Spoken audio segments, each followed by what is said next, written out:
जय श्री राम। भगवान के चरणों में प्रेम रखने वाले श्रद्धा स्वरूप भाइयों, माता सीता, सावित्री, गायत्री, गार्गी, उर्मिला, मांडवी और श्रुतिकीर्ति के चरित्र को चरितार्थ करने वाली भगवत स्वरूपा माताओं बहनों, जैसा मैंने बताया, ये जो भक्ति का मार्ग है ये वास्तव में बहुत कठिन मार्ग है। इस पे चलना बहुत कठिन है। मैंने आपको वृत्तांत सुनाया था कि जिस समय हनुमान जी माता सीता की खोज के लिए आगे बढ़े, उनको नाना प्रकार की बाधाएं मिलती गई। पहली बाधा तो हनुमान जी के मार्ग में क्या आई? जिस समय हनुमान जी चले हैं, समुद्र ने सोचा कि बजरंगबली माता का पता लगाने के लिए जा रहे हैं, तो जल निधि रघुपति दूत बिचारी, अतः मैनाक हो श्रम हारी। समुद्र ने कहा हनुमान जी जा रहे हैं माता का पता लगाने के लिए, इसलिए है मैनाक, तुम हनुमान जी की थकान को दूर करो। मैनाक सोने का पहाड़। मैनाक कौन है? जरा मैनाक के बारे में जान लीजिए। यूँ तो मैनाक माता मैना जी का पुत्र, माता पार्वती जी का भाई और भोले बाबा का साला। तो हनुमान जी जब स्वयं भोले बाबा ही हैं, शंकर स्वयं केसरी नंदन हैं, तो यानी कि हनुमान जी के भी साले साहब हुए। तो पहली बाधा जो आती है भक्ति के मार्ग में बंधुओं, वो पहली बाधा आती है रिश्तेदारों की है। चले हैं भक्ति करने, घर वाले बाधा डालते हैं, परिवार वाले बाधा डालते हैं, रिश्तेदार बाधा डालते हैं, तो पहली तो बाधा ये पड़ी। इसी को दूसरे हिसाब से अगर आप सोचें तो ये जो सोने का पहाड़ है, मैनाक क्या है? सोने का पहाड़। सोना मतलब होला धन दौलत।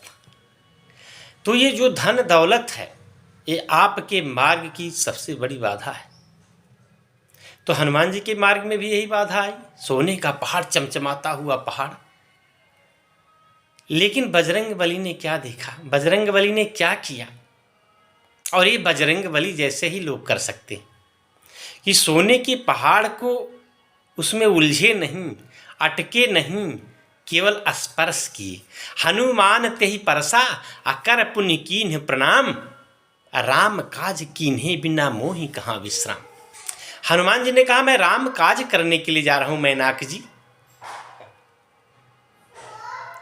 और मैं राम काज करके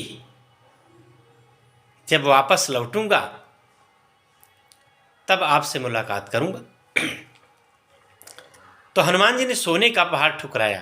तो जीवन में अगर भक्ति के मार्ग पर चलना है तो आपको धन दौलत ये सब बहुत मायने नहीं रखती है। और इसके चक्कर में यदि आप पड़े तो आपकी भक्ति झूठी है, और इस झूठी भक्ति के चक्कर में पड़ के कितने संत लोग धोखा खा गए। हनुमान जी जब मैनाक को स्पर्श करके आगे बढ़े, एक बाधा को पार किया उन्होंने, धन की बाधा। दूसरी बाधा, अरे जात पवन सुत देवन देखा, अजाने कह बल बुद्धि बिसेखा, सुरसा नाम अहिन कई माता, अपठई न आई कही तेहि बाता, आज सुरन मोहि दीन आहारा, असुनत बचन कह पवन कुमारा, राम काज करी फिर मैं आवहूँ असीता कै सुधि प्रभु ही सुनावहूँ। तब तव बदन पैठी हूँ आई, सत्य कहूँ मोहि जान दे माई। हनुमान जी ने क्या कहा? हनुमान जी ने माई तक कह दिया सुरसा को। सुरसा कौन? नागों की माँ, सर्पों की माँ सुरसा। सुरसा को देवताओं ने बल और बुद्धि की परीक्षा लेने के लिए भेजा। यह भी एक बाधा के रूप में खड़ी हुई। सुरसा का मतलब क्या होता है? यूँ तो आप आध्यात्मिक व्यू में अगर सोचे सुरसा क्या है, सुरसा वो सिर्फ सांपों की माता ही ना समझिए। सुरसा का मतलब हमारे जीवन में जो अहंकार है, मुँह बाए खड़ा हुआ है। ये अहंकार जब भी हमको कुछ मिल जाता है, ओ अहंकार में गर्वित हो जाते हैं, हमसे बड़ा कौन है। यही है सुरसा। यही सुरसा हनुमान जी के सामने इतना बड़ा मोह है। जो तब जब उसने कहा ना, तो हनुमान जी ने कहा मैया मैं जा रहा हूँ, माता सीता का पता लगा कर आऊँगा और मैं खुद आकर तुम्हारे मुंह में बैठ जाऊँगा। लेकिन उसने कहा नहीं, देवताओं ने मुझे भक्षण के लिए तुम्हें भेजा है, आहार दिया है, और मैं इस तरह से तुम्हें छोड़ने वाली नहीं हूँ। हनुमान जी ने कहा तब लो खाओ। जो जन भर तेज बदन पसारा, कपि तनु कीन्ह दुगुन विस्तारा। अंत में सुरसा ने जस जस सुरसा बदन बढ़ावा, तासु दून कपि रूप दिखावा। सत जो जन तेहि आनन कीन्हा, अति लघु रूप पवन सुत लीन्हा। मंत्र क्या मिल रहा है? देखिए, हर कथ्य के सामने एक तथ्य छिपा होता है, और इस कथ्य के सामने भी एक तथ्य है। सुरसा है अहंकार का प्रतीक, और अहंकार क्या करता है कि हमेशा चाहता है कि मुझसे बड़ा कोई ना हो, मुझसे बड़ा कोई ना हो। और अहंकार को जीतने के लिए मेरे बजरंगी जी ने ऐसा मंत्र दिया कि जब भी आपको अहंकार को तोड़ना है तो आप छोटा बन जाइए। जीवन में जब छोटा बन जाएंगे तो जो अहंकारित व्यक्ति है वो आपके सामने खुद छोटा बनने लगेगा। हनुमान जी ने यही तो किया। सुरसा सतजोजन तेहि आनन कीन्हा, अति लघु रूप पवन सुत लीन्हा। और इस अहंकार को हनुमान जी ने कैसे मारा? छोटा बन करके मारा। हनुमान जी ने मैया कहा। उन्होंने सोचा माई कह दूंगा तो हो सकता है सुरसा खुश हो जाए, लेकिन बंधुओं ये जो बेटे और माँ का रिश्ता है ना, इस पे भी आजकल ग्रहण लगने लगा।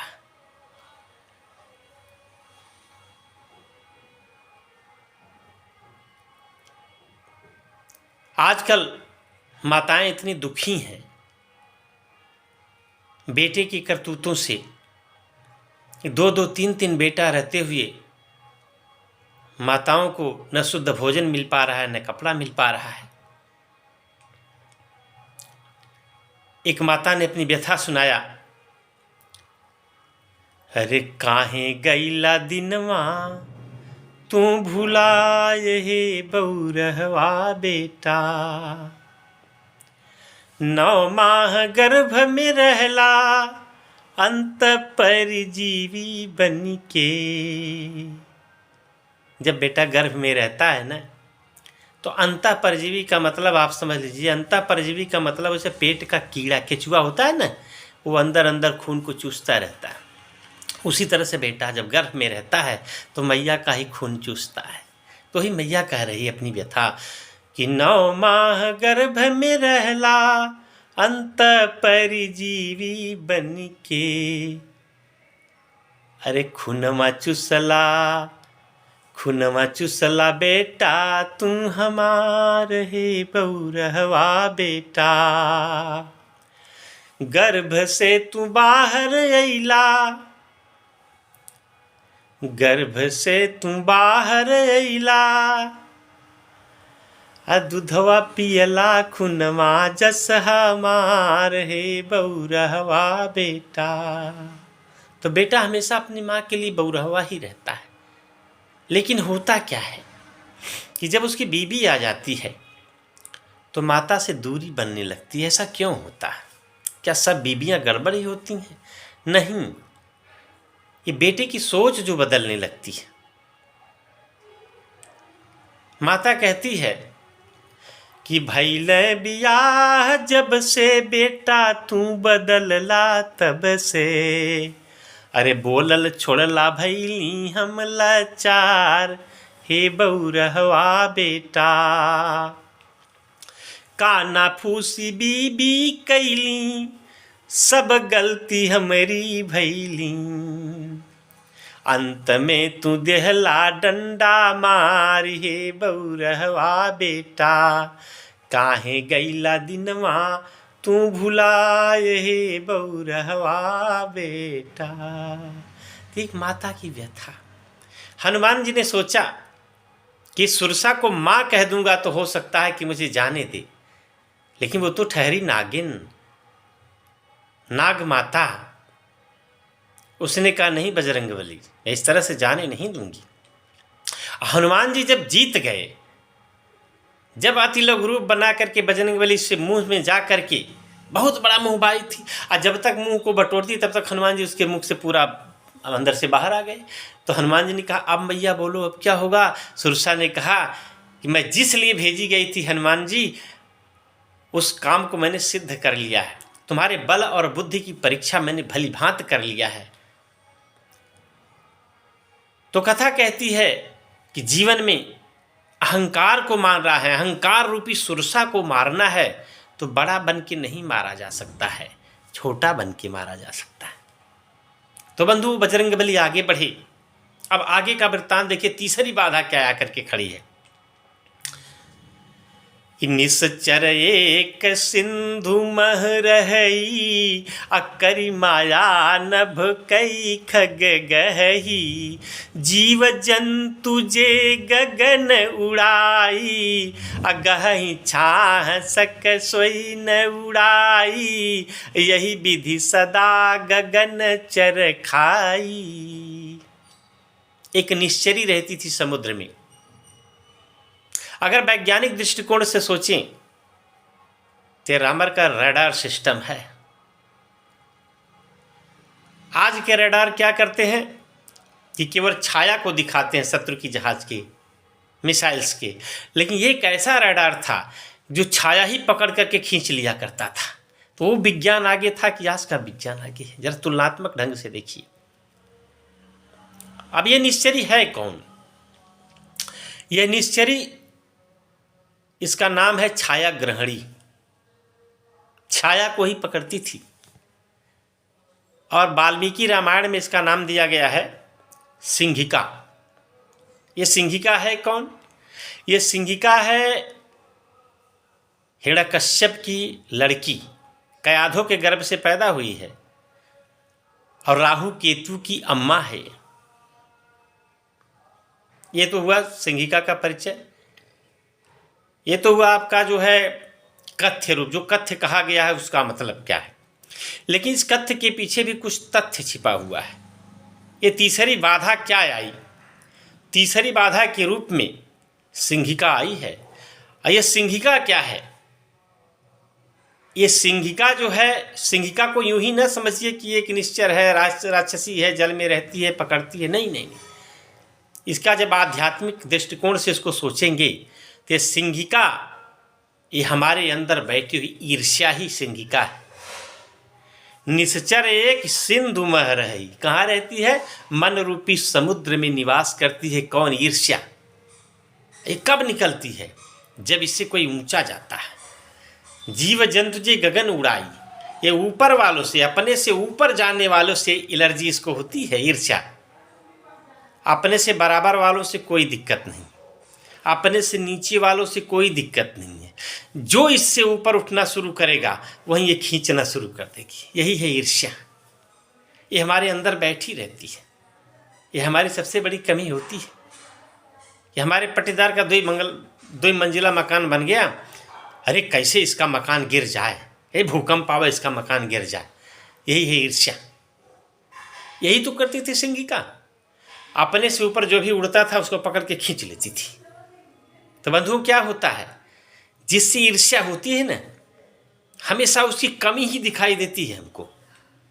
उसकी अच्छाई को हम कतई नहीं देख सकते हैं। पकड़ेंगे तो उसकी कमी को ही पकड़ेंगे। ये कमी क्या होती है? यही तो छाया है। ये जो ब्लैक पॉइंट होता है आदमी का ना, वही छाया है। ईर्ष्या किसको पकड़ती है? बस ब्लैक पॉइंट को। आदमी की अच्छाई को, लाख अच्छाई हो किसी में, लेकिन उसको अच्छाई नहीं दिखाई देती है, उसको उसकी बुराई ही दिखाई देती है। यही है ईर्ष्या। और यही ईर्ष्या रूपी बाधा बजरंगबली के सामने जाके तीसरी बाधा के रूप में खड़ी हुई। लेकिन बजरंगबली ने क्या किया? बजरंगबली ने एक घूसा मारा, अताहि मारी मारुत सुत बीरा, बारिधि पार गय मति धीरा। तो जब तक इसको आप मारेंगे नहीं, तब तक आप भक्ति रूपी मार्ग पर आगे बढ़ ही नहीं सकते हैं। भक्ति के मार्ग पर यदि आगे बढ़ना है तो अपने अंदर की बैठी हुई सिंहिका रूपी ईर्ष्या को मारिए। और जब तक इसको नहीं मारेंगे तब तक भक्ति की प्राप्ति नहीं हो सकती है। भक्ति रूपी सीता आपको नहीं मिल सकती। और जब भक्ति नहीं तो भगवान कहाँ? तो ताहि मारी मारुत सुत बीरा, अब बारिधि पार गयहु मति धीरा। हनुमान जी गए, लंका में पहुंचे, सुबेल पर्वत पर चढ़े। अब पर्वत से चढ़ करके हनुमान जी क्या देख रहे हैं? लंका को देख रहे हैं। तो बंधु, ये लंका क्या है? लंका का अगर आध्यात्मिक रूप से हम विश्लेषण करें तो प्रवृत्ति लंका दुर्ग, रचित मन दनुज मय रूपधारी। ये जो हमारी प्रवृत्ति है यही लंका। हमारे जो गलत विचार आते हैं ना, वही तो लंका है। जब हम अच्छे विचारों में मग्न हो जाते हैं तो हम अवध में पहुंच जाते हैं, और जब हम गलत विचारों में लीन हो जाते हैं तो उस समय हम लंका में होते हैं। प्रवृत्ति ही हमारी लंका है, और लंका कोई और नहीं है। देश तो जो है सो है, लेकिन हमारी प्रवृत्ति ही लंका है। प्रवृत्ति लंका दुर्ग। तो हनुमान जी ने लंका को कैसे देखा? ऊंचाई पर चढ़ करके उन्होंने देखा, पर्वत से देखा। ऊंचाई से लंका क्यों देखा? लंका को जब भी देखना है, बुराई को जब भी देखना है, तब आपको ऊंचाई से ही, मॉरल ऊंचाई बना करके ही देखा जाता है। एक संत हुए हैं पंजाब की धरती पर, स्वामी राम तीर्थ जी। एक बार स्वामी राम तीर्थ जी भ्रमण पर निकले थे। एक बहुत ही खूबसूरत वैश्या उनके सामने से गुजरी। एक अपलक दृष्टि से स्वामी राम तीर्थ जी उसको देखने लगे। तो उस वैश्या ने कहा, अय स्वामी, क्यों तुम अपनी इतनी जन्मों जन्म की तपस्या को व्यर्थ कर रहे हो? अरे मेरी सुंदरता में फंसकर लाखों लोग डूब गए, तेरी तपस्या भंग हो जाएगी। तो स्वामी राम तीर्थ तो ऊंचाई से देख रहे थे, वो तो पर्वत की ऊंचाई से देख रहे थे। उन्होंने कहा, अय बेटी, ना तो मुझे तुझे तेरी सुंदरता से गर्ज है, और ना मुझे तेरी चमड़ी से गर्ज है। मैं तो अपने उस मुसब्बर की कलम को देख रहा हूँ जिसने रच रच के तुम्हें बनाया है। और जब तुम्हें इतना सुंदर बनाया है तो बनाने वाला मेरा परवरदिगार कितना सुंदर होगा। अरे तुम्हें देख कर जग वालों को यकीन नहीं क्यों कर होगी, जिसकी रचना इतनी सुंदर वो कितना सुंदर होगा, वो कितना सुंदर होगा। तुझे देख कर जग वालों को यकीन नहीं क्यों कर होगा, जिसकी रचना इतनी सुंदर वो कितना सुंदर होगा, वो कितना सुंदर होगा। राग रंग रस का संगम आधारत प्रेम कहानी का, मेरे प्यासे मन में क्यों उतरी ज्यों रेत में झरना पानी का। अंग अंग तेरे रस की गंगा, रूप का वह सागर होगा, जिसकी रचना इतनी सुंदर वो कितना सुंदर होगा। तुझे देख कर जग वालों को यकीन नहीं क्यों कर होगा, जिसकी रचना इतनी सुंदर वो कितना सुंदर होगा, वो कितना सुंदर होगा। तुम्हें देखने को मैं क्या हर दर्पण तरसा करता है, ज्यों तुलसी के बिरवा को हर आंगन तरसा करता है। अपना रूप दिखाने को तेरे रूप में खुद ईश्वर होगा, जिसकी रचना इतनी सुंदर वो कितना सुंदर होगा, वो कितना सुंदर होगा, वो कितना सुंदर होगा जिसने इस सारे ब्रह्मांड को सुंदरता को बनाया है। तो हनुमान जी गिरि पर चढ़ लंका ते ही देखी, कहीं न जाते अति दुर्ग बिसेखी। हनुमान जी ने क्या देखा? हनुमान जी ने लंका में देखा कनक कोटि विचित्र मन कृत सुंदराय तनाघना, चौहट्ट हट्ट सुबट्ठ बीथी चारु पुर बहुविध बना। गजबाज खच्चर निकर पदचर रथ बरूथै कोगने, बहुरूप निश्चर जूथेत बलसेन बरनत नहीं बने। बनबाग उपवन बाटिका सरकूप बापी सोहहीं, नरनाग सुर गंधर्व कन्या रूप मुनि मन मोहहीं। कहु माल देह विशाल शैल समान अति बल गर्जहीं, नाना अखारे भीरहीं बहुविधि ये कहीं तर्जहीं। कर जतन भट कोटि निबिकट तनु नगर चौदिस रक्षहीं, कहूँ महिष मानुष धेनु खर अजखल निशाचर भक्षहीं। यही लाग तुलसीदास इनकी कथा कछु कहे कहीं, रघुवीर सर तीरथ शरीर त्याग गति पई सही। हनुमान जी ने इस छंद के माध्यम से क्या देखा? हनुमान जी को 4 चीजें दिखाई दी लंका में। अब आप भी समझिए कि आप लंका में रहते हैं कि अयोध्या में रहते हैं। हनुमान जी ने देखा कनक कोटि विचित्र, जहां लूट लूट करके सोना जमा किया, सोना मतलब धन, लूट लूट करके अगर बाहर से धन आ रहा है, जमा किया जा रहा है, इसका मतलब है कि वो लंका ही है। पहली पहचान। दूसरी क्या है? कहु महिष मानुष धेनु खर अजखल निशाचर भक्षहि।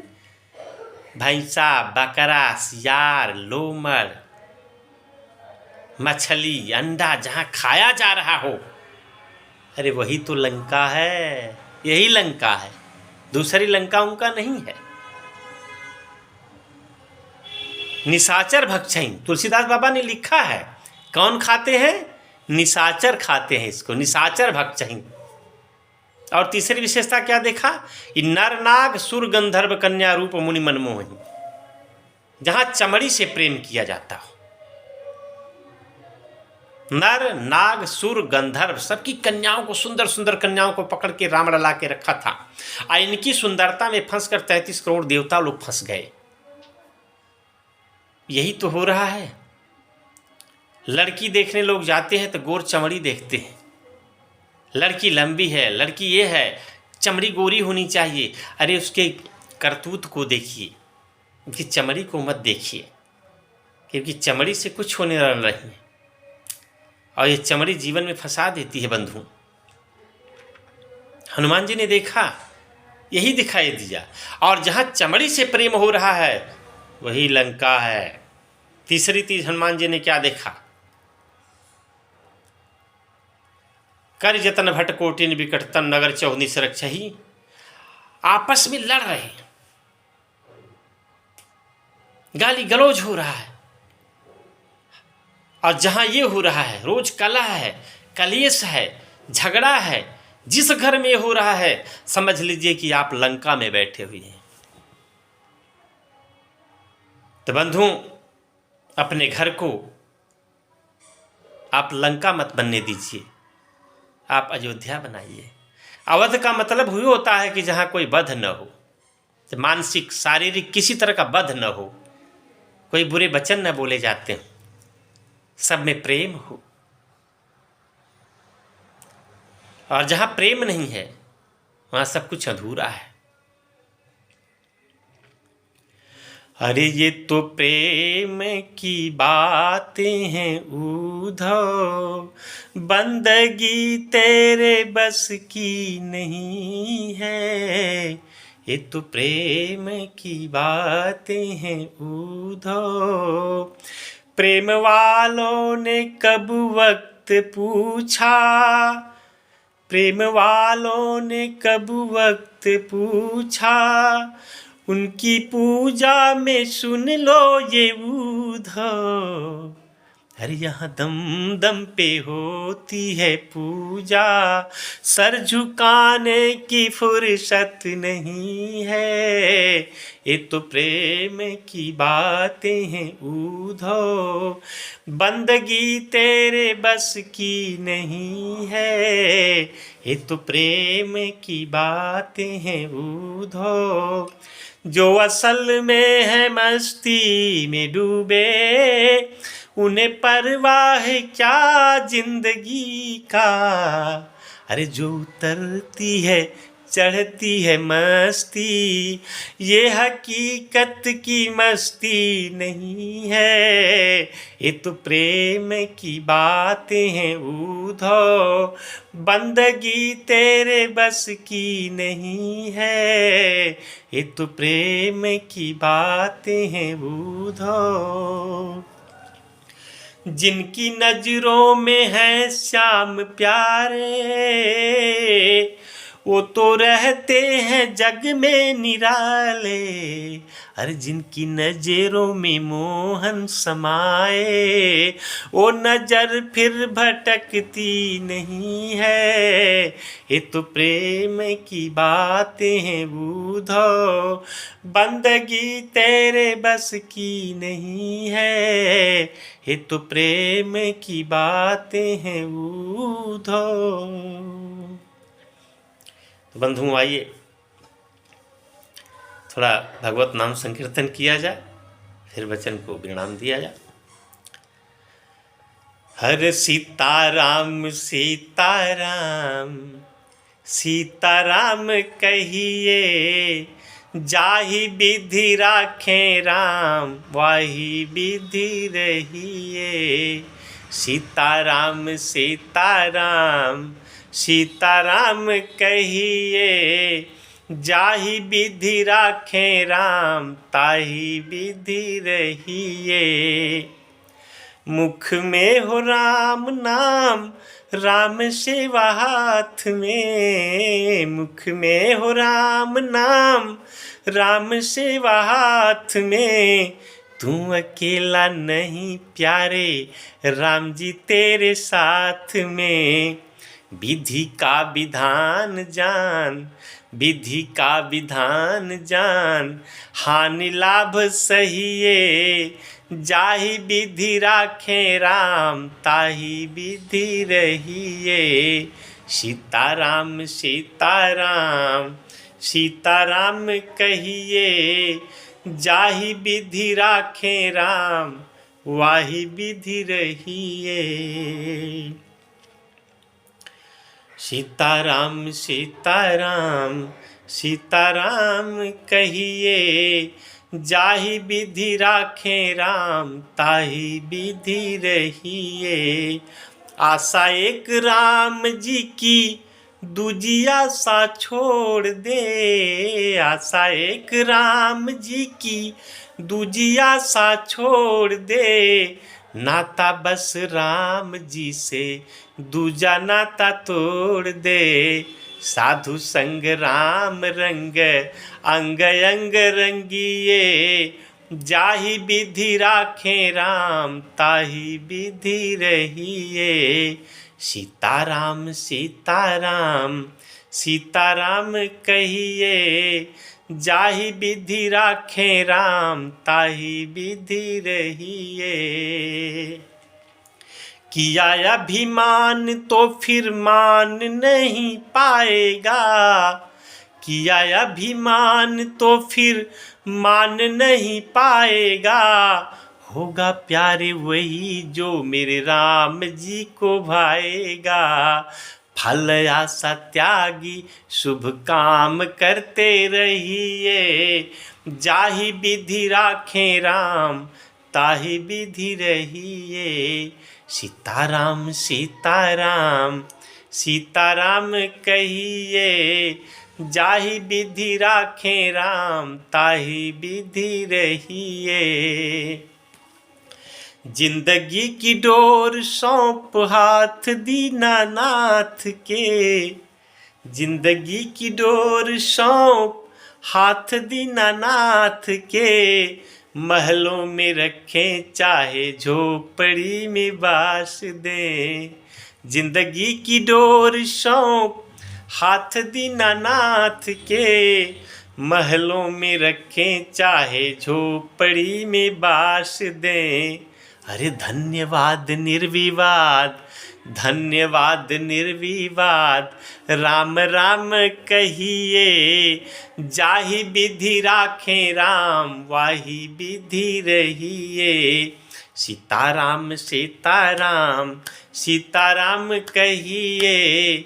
जाहि विधि राखें राम ताहि विधि रहिए।